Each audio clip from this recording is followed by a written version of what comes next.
Hello students, welcome in look and learn classes. आज हम NCERT class 10 science का chapter 9 heredity and evolutions को पढ़ेंगे और वीडियो के इस पार्ट 11 के अंदर हम जो टॉपिक कवर करेंगे वो होगा इवोल्यूशंस। ओके, और इवोल्यूशंस के अंदर भी हमारा टॉपिक रहेगा evolutions equated should not be equated with progress. जो इवोल्यूशंस जो है वो क्या उसको हम प्रोग्रेस के समतुल्य या उसके इक्वल नहीं मान सकते हैं। तो इसका अब हम इस वीडियो के अंदर इसका रीजन को समझते हैं।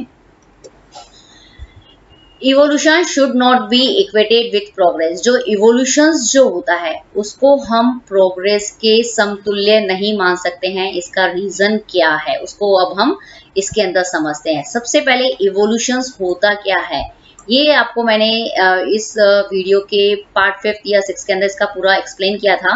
तो यदि आपको वहां से देखना है तो आप वहां से बहुत अच्छे से इसको समझ सकते हैं।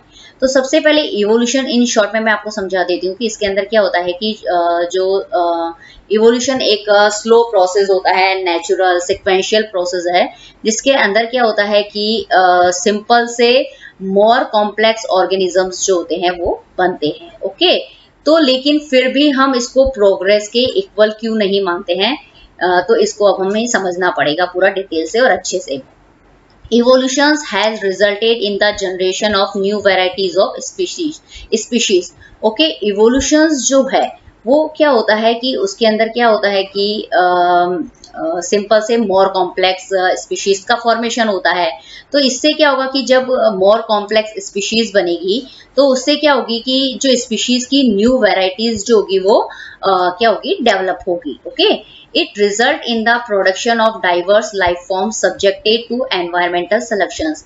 और इसका इवोल्यूशंस का जो रिजल्ट होता है, मतलब इवोल्यूशन की वजह से क्या होता है कि जो लाइफ फॉर्म्स जो होती है, ओके, उसके अंदर क्या आती है, डाइवर्सिटी आ जाती है। डाइवर्सिटी का मतलब होता है कि एक ही फॉर्म की बहुत सारी स्पीशीज बन जाती है। ओके, तो जैसे कि ह्यूमन इवोल्यूशंस को आप समझेंगे तो ह्यूमन इवोल्यूशंस के अंदर क्या हो गया कि आप देखेंगे कि एक ही स्पीशीज है लेकिन उसकी मतलब डाइवर्सिटी कितनी है, उसके कितने सारे फॉर्म्स हैं। ओके, तो वो सब किसके ऊपर डिपेंड करता है, एनवायरमेंटल सिलेक्शंस के ऊपर डिपेंड करता है। ओके, अब ये एनवायरमेंटल सिलेक्शंस क्या होता है, एनवायरमेंटल सिलेक्शंस का ये मतलब इसके अंदर दो प्रोसेस आते हैं।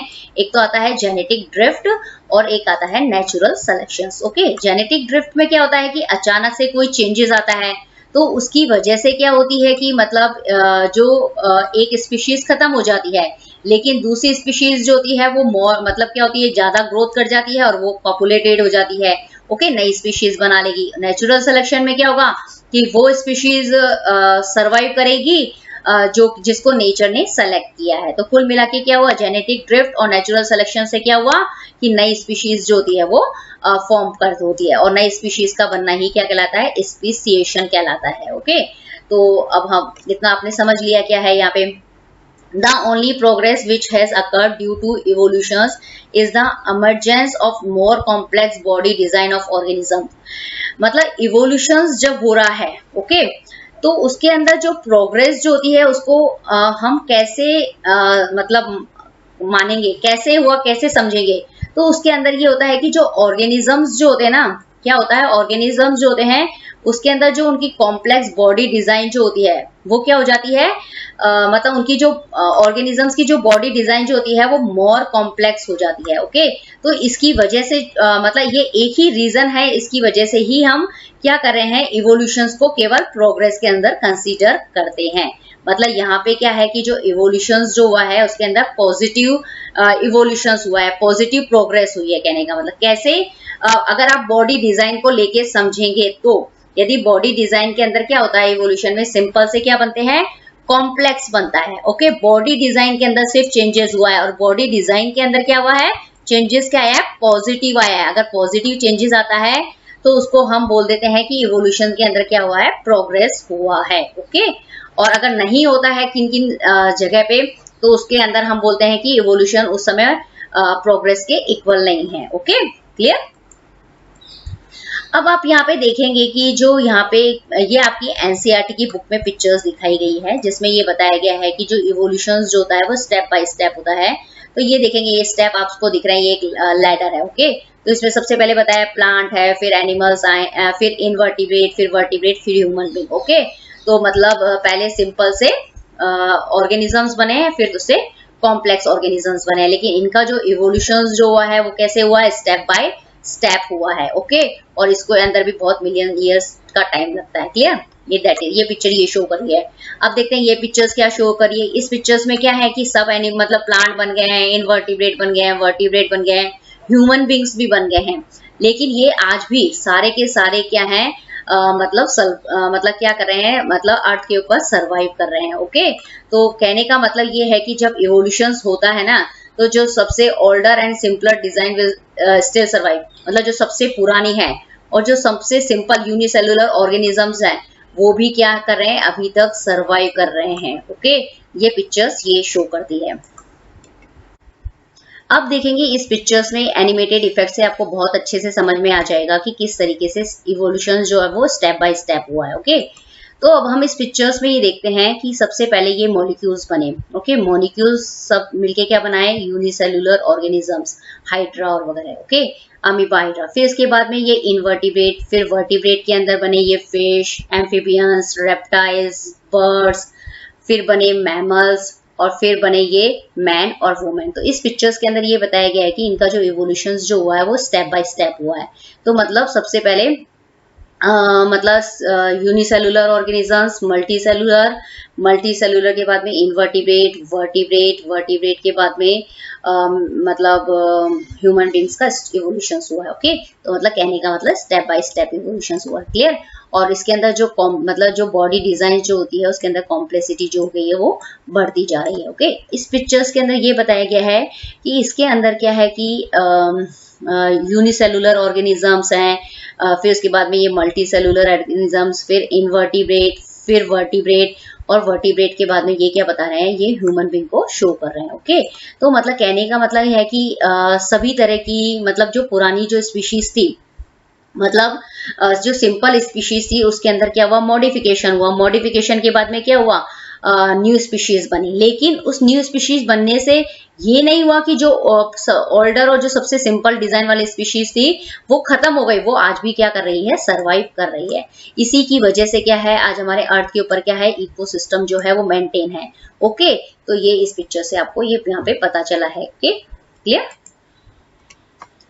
अब यहाँ पे ये बताया गया है कि जो इस पिक्चर्स मतलब इसके थ्रू ये आपको ये समझाया गया है कि क्यों इवोल्यूशंस को प्रोग्रेस के इक्वेटेड नहीं माना जाता है। तो इसमें अब हम देखते हैं the older and simpler design still survive during evolutions. Evolutions में क्या होता है कि हमेशा क्या होता है कि जो पुरानी स्पीशीज जो होती है उसके अंदर क्या होता है, मॉडिफिकेशंस होता है, मॉडिफिकेशन के बाद में नई स्पीशीज बनती है। तो ऐसा होना चाहिए था कि मतलब जो पुरानी स्पीशीज है वो और जो सिंपल डिजाइन वाली स्पीशीज जो है वो खत्म होना जानी चाहिए, लेकिन ऐसा नहीं होता है। इवोल्यूशन जब होता है ना तो ओल्डर और सिंपल डिजाइन वाली जो स्पीशीज जो होती है वो भी क्या करती है, अर्थ के ऊपर सरवाइव करती है। ओके, रहती है। इसको हम किससे समझ सकते हैं, बैक्टीरिया के एग्जांपल से समझ सकते हैं। ओके, जो बैक्टीरिया जो है वो सबसे क्या है, सिंपलेस्ट लाइफ फॉर्म्स है, मतलब सबसे सिंपल जो लाइफ फॉर्म जो है, मतलब सबसे सिंपल ऑर्गेनिज्म जो यूनिसेल्यूलर है, उसका एग्जांपल है बैक्टीरिया। और वो भी आज क्या है, हमारी अर्थ के ऊपर क्या कर रहा है, सरवाइव करता है। सरवाइव ही नहीं करता है इसकी, और हम देखते हैं कि क्या किस तरीके से ये अडेप्टेड है। Inhabit the most in hospitable habitats like hot spring, deep sea thermal vents and the ice in Antarctica। मतलब ये जो सबसे सिंपल स्पीशीज है, ओके, इसके तो भी ये क्या है कि सब तरह के मतलब सब जो डिफिकल्ट से डिफिकल्ट हैबिटेट्स जो होते हैं, मतलब इसका मतलब ये होता है कि बहुत ज्यादा ये क्या रह सकता है, गर्मी में मतलब क्या है, रह सकता है, और बहुत ज्यादा ठंड मतलब एंटार्क्टिका की ठंड के अंदर भी ये क्या कर सकता है, सरवाइव कर सकता है। तो मतलब यहाँ पे कहने का ये मतलब ये है कि जो human beings are not the pinnacle of evolution, मतलब जो है कि जब ह्यूमन बींग का इवोल्यूशन हो गया है तो वो इवोल्यूशन का एंड नहीं है, उसमें भी अभी क्या है और मॉडिफिकेशन होके क्या बन सकती है, नई नई स्पीशीज बन सकती है। लेकिन वो नई स्पीशीज मतलब एनवायरमेंट के हिसाब से मतलब उसके हिसाब से वो अडेप्टेड होगी या नहीं होगी, वो सब उसके ऊपर डिपेंड करता है। अगर अडेप्टेशन हो जाता है तो उस स्पीशीज के अंदर क्या मान सकते हैं हम, प्रोग्रेस को मान सकते हैं। और नहीं होता है तो मतलब क्या होता है कि उसको हम, मतलब अगर वो एनवायरनमेंट में सेलेक्ट नहीं होती है तो वो जो इवोल्यूशंस जो होता है वो क्या हो जाता है, नेगेटिव में चला जाता है। Clear? In evolutionary terms, we can say that bacteria has a better body design than spider, fish and chimpanzee. यदि हम evolutions के बेस के ऊपर समझते हैं तो हम देखते हैं कि जो स्पाइडर है, फिश है, चिंपैंजी जो है वो किससे बने हैं, सब मतलब जो यूनिसेलुलर जो ऑर्गेनिजम्स जो हैं उनमें ही मॉडिफिकेशंस हुआ है और उनके मॉडिफिकेशन से ही क्या बने हैं, ये सब डेवलप हुए हैं। लेकिन फिर भी ऐसा क्यों माना जाता है कि जो बैक्टीरिया का जो बॉडी डिजाइन जो है वो बेटर है, ऐसा क्यों? ओके, तो मतलब कहने का मतलब ये है कि जो बैक्टीरिया जो है वो क्या है, सबसे सिंपलेस्ट और प्रिमिटिव लाइफ फॉर्म है। मतलब अर्थ के ऊपर सबसे पहले आने वाला जो ऑर्गेनिजम्स जो है वो कौन सा है, बैक्टीरिया है। ओके, तो मतलब कहने का मतलब ये है कि सिंपलेस्ट है, सबसे simple, okay, unicellular organisms, but still inhabit and survive in some of the most inhospitable habitats such as hot spring, deep sea thermal vents and ice of Antarctica. इसके बॉडी डिजाइन को इसीलिए better बोला जाता है दूसरे organisms की comparison, क्योंकि ये जो है वो सबसे जो मतलब जो हार्श हैबिटेट्स जो होते हैं, सबसे जो डिफिकल्ट जो हैबिटेट जो एनवायरनमेंट होता है उसके अंदर भी क्या करता है, ये सरवाइव करता है और जिंदा रहता है। Okay, clear? तो मतलब वो कौन कौन से तरह के हैबिटेट्स हो सकते हैं, जैसे हॉट स्प्रिंग मतलब बहुत ज्यादा गर्मी, डीप सी थर्मल वेंट्स मतलब जो समुद्र के जो गहरे गहरे समुद्र जो होते हैं उसकी भी थर्मल वेंट्स जो होती है ना, लहरें, उसके अंदर जो मतलब जो अंटार्कटिका की जो आइस होती है, मतलब अंटार्कटिका की जो ठंड होती है उसके अंदर भी क्या कर सकते हैं, मतलब सरवाइव कर सकते हैं। Other organisms can not survive in search harsh habitat, जो दूसरे ऑर्गेनिजम्स जो होते हैं वो इन हैबिटेट के अंदर मतलब क्या करते हैं, वो सर्वाइव नहीं कर पाते हैं और क्या हो जाते हैं, मतलब मर जाते हैं। ओके, तो इस तरीके से क्या होता है कि मतलब ये इसलिए ये कहा जाता है कि यहाँ पे जो बैक्टीरिया जो है उसका उसके अंदर इवोल्यूशंस होके मतलब बहुत सारे क्या बने हैं, कॉम्प्लेक्स ऑर्गेनिजम्स बने हैं। लेकिन मतलब ये नहीं है कि इवोल्यूशंस का मतलब ये नहीं है कि मतलब प्रोग्रेस होगा, मतलब बॉडी डिजाइन के अंदर प्रोग्रेस होगा तो जो ओल्डर जो मतलब जो अर्लियर स्पीशीज जो होगी वो क्या होगी, डिस्ट्रॉय हो जाएगी। इसीलिए यहाँ पे इवोल्यूशंस को क्या है मतलब प्रोग्रेस के इक्वेटेड इसलिए नहीं माना जाता है। ओके, तो यहाँ पे आप देखेंगे कि ये जो बैक्टीरिया है, आप देखेंगे कि ये सिर्फ यूनिसेलुलर ऑर्गेनिजम्स है, तो इसकी जो डिजाइन है वो एकदम सिंपल है। लेकिन इससे क्या बने हैं, स्पाइडर बने हैं, फिर चिंपैंजी है, ये फिश है, मतलब क्या है, ये इन मतलब सब क्या है, कॉम्प्लेक्स बॉडी डिजाइन वाले हैं। लेकिन फिर भी क्या है मतलब क्या नहीं कर पा रहे हैं, एनवायरनमेंट के अंदर सर्वाइव नहीं कर पा रहे हैं। तो मतलब ये शो करता है कि मतलब इनके बॉडी डिजाइन के अंदर तो प्रोग्रेस हुई है, लेकिन इनके जो बॉडी जो है वो मतलब इतनी मतलब वो नहीं है कि मतलब इतना मॉडिफाई नहीं कर पाई है कि वो अपने आप को प्रोग्रेस नहीं कर पाई है, इनका मॉडिफिकेशन मतलब एनवायरनमेंट के सबसे प्रोग्रेस नहीं कर पाया है, इसीलिए ये डिफिकल्ट कंडीशंस के अंदर सरवाइव नहीं कर पाते हैं, लेकिन बैक्टीरिया कर पाता है। ओके, तो यहाँ पे इसीलिए इस मतलब एग्जांपल से आपको बताया गया है कि जो इवोल्यूशंस जो है वो इसलिए हम प्रोग्रेस के इक्वेटेड नहीं मानते हैं इसको। क्लियर? अब यहाँ पे एक ये बताया गया है कि when we consider the evolutionary history of man, मतलब जब हम मतलब मैन की क्या पढ़ते हैं, इवोल्यूशनरी हिस्ट्री पढ़ते हैं, मतलब मैन का इवोल्यूशंस पढ़ते हैं, तो we often say that the human beings evolve from chimpanzee. तो हमें वहाँ पे बताया जाता है कि जो ह्यूमन बींग्स जो हैं उनका इवोल्यूशंस किससे हुआ है, एप लाइक एंसेस्टर से हुआ। एप लाइक एंसेस्टर का मतलब चिंपैंजी, गोरिल्ला, इनसे क्या बना है, ह्यूमन बींग का इवोल्यूशंस हुआ है। However this is not true, लेकिन ये सही नहीं है, ये गलत है बिल्कुल। Okay, in fact both chimpanzee and human beings had a common ancestors a long time ago.